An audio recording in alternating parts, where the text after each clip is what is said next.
Hello, I'm Joe Kerwin, and I've been a Christian for 51 years. In 1973, when I became a Christian, J.D. Pentecost was a very well-respected Bible teacher from Dallas Theological, and this is a copy of his end times timeline.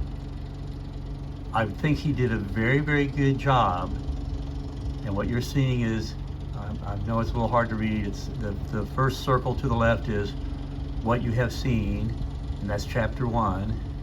And then the second circle is what is now, and he puts that as the church age, which is chapters 2 and 3.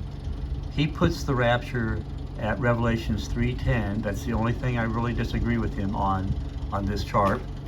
And then he does a very good job of showing that the first half of the tribulation will be up until chapter 8, verse 5.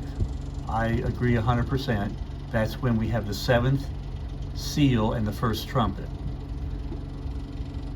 At the time that I was looking at this in 1973, we had the Yom Kippur War, and many of us thought that the war would be similar to these first two seal judgments in chapter 6. So you have a rider on a white horse that takes authority, and then you have a rider on a red horse that's given a great sword to take peace from the earth. But we thought the wars of Israel were a sign of the end times.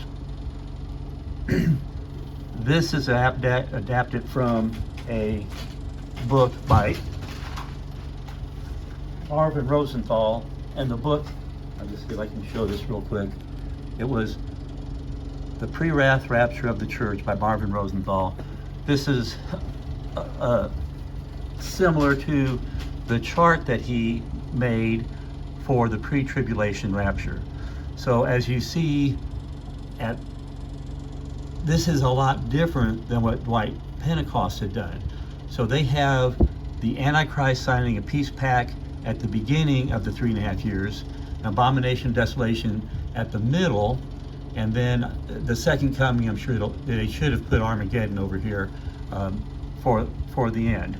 But this was made in 1990, and it differed greatly, especially because they have the Antichrist signing a peace covenant first. When I consider the time of the Antichrist, you have to read Revelations 13. As you read verse 5, it's very clear he is given authority for 42 months. I actually didn't realize this till after the Hamas war. I had to completely go over my timeline.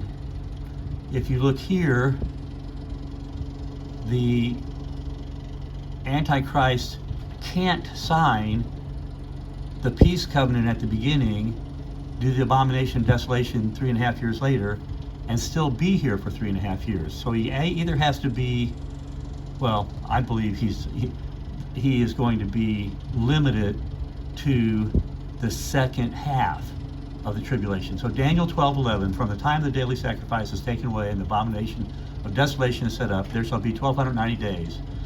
Blessed is he who waits and comes to the 1335 days. So somehow the Daniel verses started to usurp the Revelation verses in chapter 6.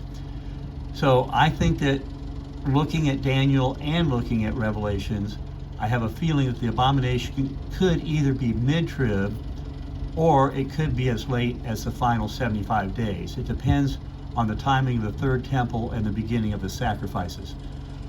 I am expecting the Antichrist to be revealed mid-trib. He either could have a fatal head wound that is healed, or he could sign this peace agreement.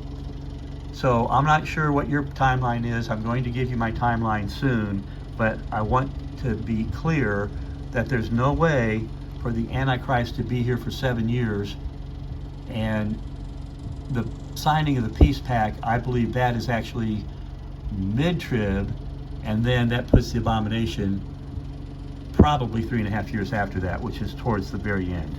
Thank you.